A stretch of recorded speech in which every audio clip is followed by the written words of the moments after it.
and Mary. The story that depicts contemplation and action, word and prayer, interior life and mission.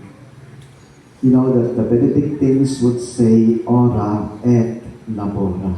Yesterday, we attended their Diamond Jubilee, Diamond celebration, 60 years of founding anniversary in St. Scholastica in Lagtang, Tabunok.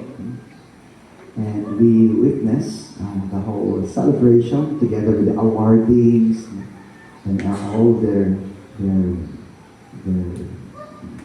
activities. It was like a celebration of 60 years of Ora et Labora, word and prayer.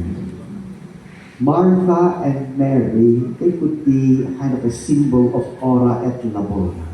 Two siblings, two sisters. One is busy, the other is quiet. One is serving, the other is listening. Both are doing something good. Right? You listen and no one's preparing the food. Then mapas mo, right? And so these two siblings are actually barkada of Jesus, together with Lazarus.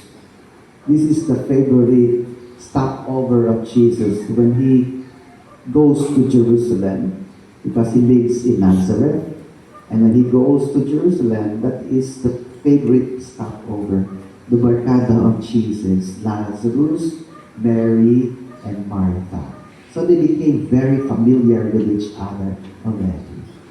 But in this episode, we are being led to reflect on this very important thing.